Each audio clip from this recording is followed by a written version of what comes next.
right, welcome back to the Snod Pod with your mortgage resource, John Snodgrass, where we're talking real estate, we're talking trees, maybe some shrubs, and we're talking beyond as well. So I've got Freddie Hoppe here from Hoppe Tree Service. We're going to talk a little bit about some planting trees and shrubs in his urban wood lab. But yeah, so Fred, welcome. Thanks for coming on.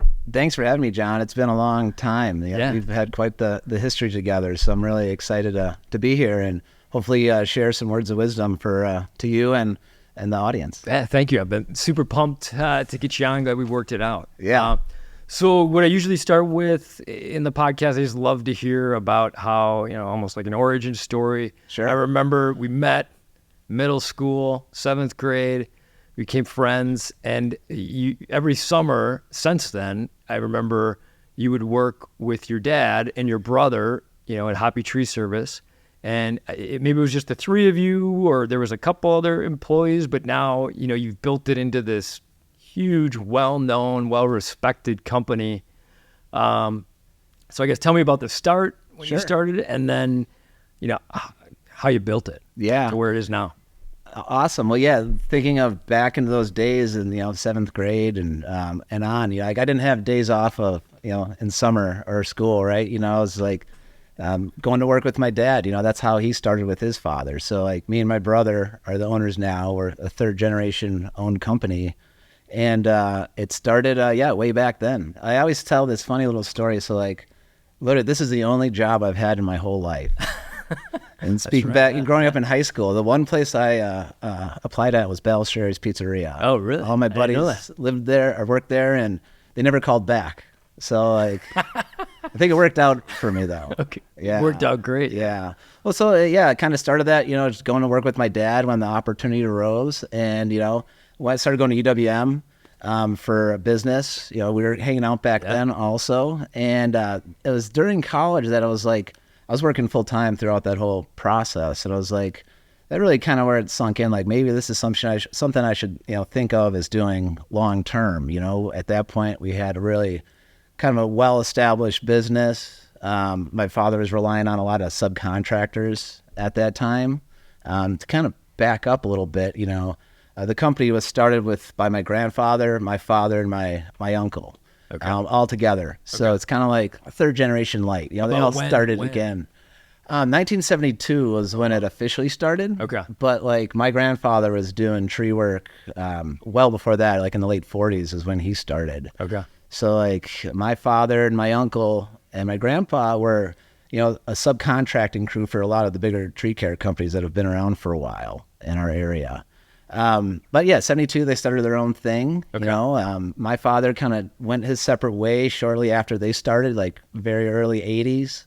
And it went through a lot of kind of phases. My father had a number of employees, I think up to 6 or 7 at one point before me and my brother could really help out on a crew, right?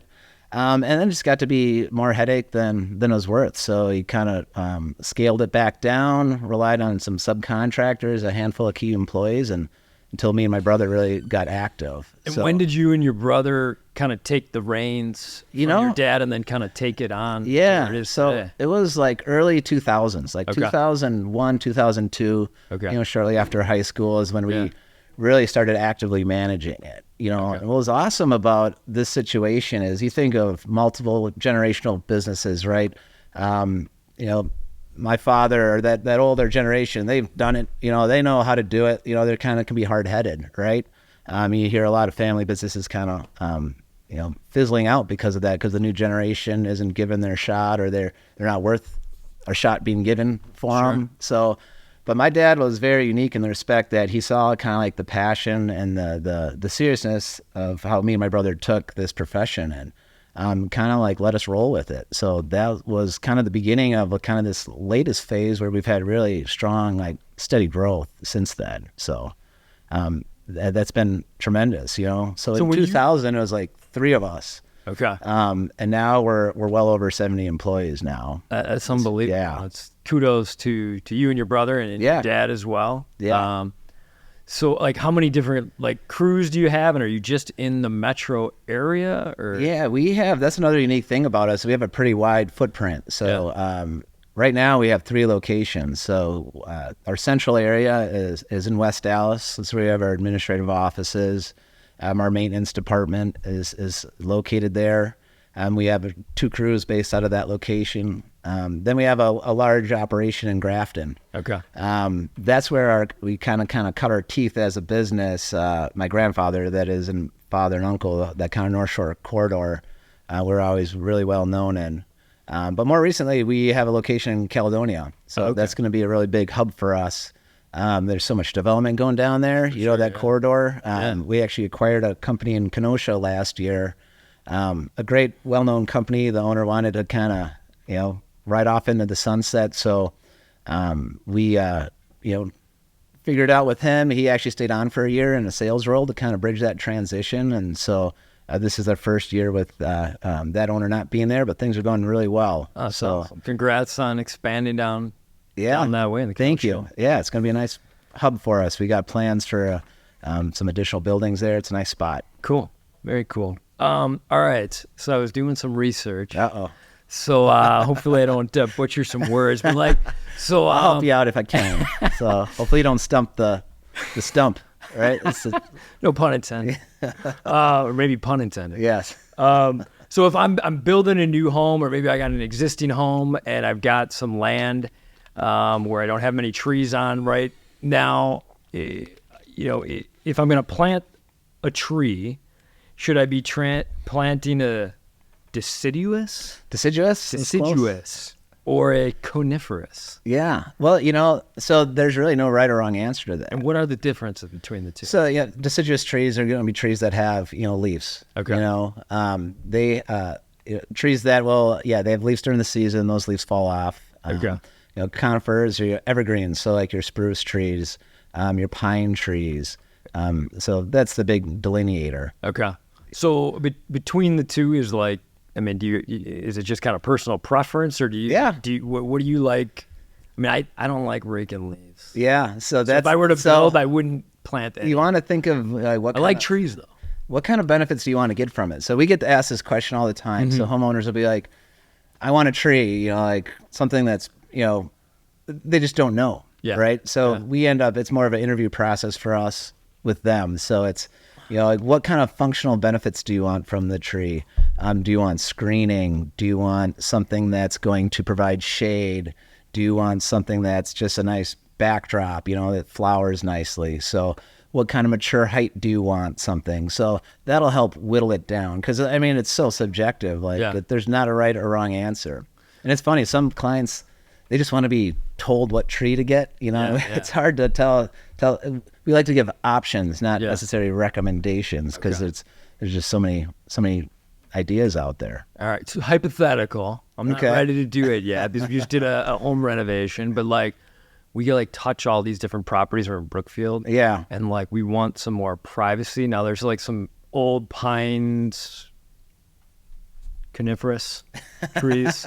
Anyway, so but I can see through to my neighbors. So I have one neighbor in the neighborhood who's just got, I think just a bunch of arborvitaes. Yeah. And they're I don't know, 10, 12 feet now. Yeah. But I would love to have that privacy where it's like a wall almost. Yeah. I can't see through. Sure. Other than an arborvitae or their. Yeah. So screening is an importance to you. Then you got to think about privacy. What kind of key areas are you trying to have that screening? So if it's a back patio, maybe you just need screening for the seasons that you're out there more often. Okay. So, to kind of back up, a lot of people think of screening and they think of, it's only evergreens. Yeah. That could be a great option, especially if it's year round. Yeah. But you shouldn't limit yourself to that. There's medium tall size shrubs that are really dense branching that can really accomplish that same goal. Sometimes you just need to break up that kind of sight line. Okay. But, other things to consider is speaking of Waukesha County, there's a lot of,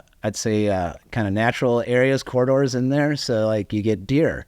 So you want to pick things that, deer might find less appetizing, right? Because, hungry deer is going to eat anything. But so that's a big consideration. What kind of wildlife will be going on? So which ones will they eat? Because I know on some of the ones I have, from here down. Yeah. Like at certain parts of the year, it's just it's eating, Well, so taking away some of the fries. speaking of arborvitaes, there's a green giant arborvitae, which is a western cedar, and that's we've planted a ton of them, and we haven't had any reports of deer damage. So that's kind of the only one in the arborvitae realm that I know of without help. That there's a lot of sprays you can do. You can do physical barriers, but I mean, what fun is it?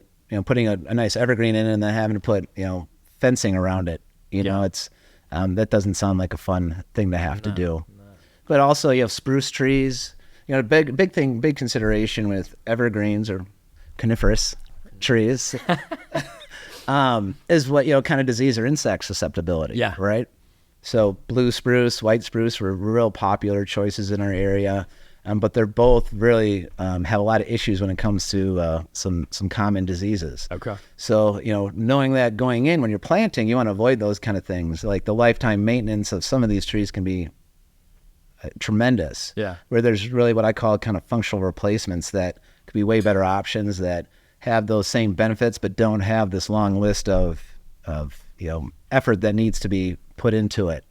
So you mentioned like some diseases and stuff. So that was leading into one of my other questions. So like every year, I'm at the HOA, I get a letter, everybody in the neighborhood. Hey, take care of your ash trees or cut them down. Yeah. So on that seems like that's been like a big topic for many years. That's been very big. What's your recommendation, or maybe there's multiple recommendations? Is it worth trying to save them and treat them, or just...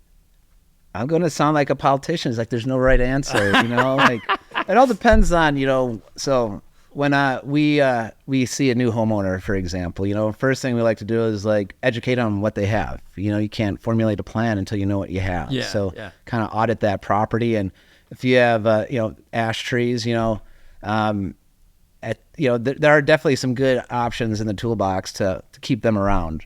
But like I was mentioning earlier, like these lifetime maintenance costs, like ash trees, injections work very well, but they have to be done like every 2 or 3 years at this point. So, maybe if that tree is large enough, or if there's sentimental attachment to it, or it's just like a focal point of the landscape, those are all reasons to push towards, maybe incurring those costs.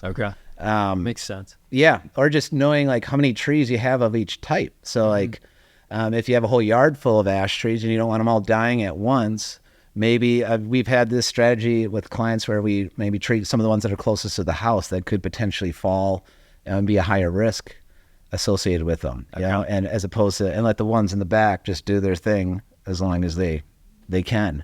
And so that's a strategy. That's what a lot of municipalities actually do, is they're doing treatments to kind of defer taking them all down at once. Because the cost of taking them down and putting something back can be, backbreaking for a community or a homeowner. Maybe like kind of ruins the backdrop of a certain area too. Yeah, like especially cutting them all down. Yeah, we always recommend having an arborist come through before a home sale goes through. Usually we find that someone calls us like year 2.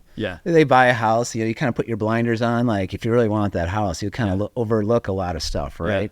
And then everyone kind of focuses on the inside. And then year 2, it's like, oh, let's see what's going on outside. And a lot of times we've brought some bad news, like, hey, you have a wooded lot and 80 or plus percentage of it is X type of tree that, has a high likelihood of, having some significant issues.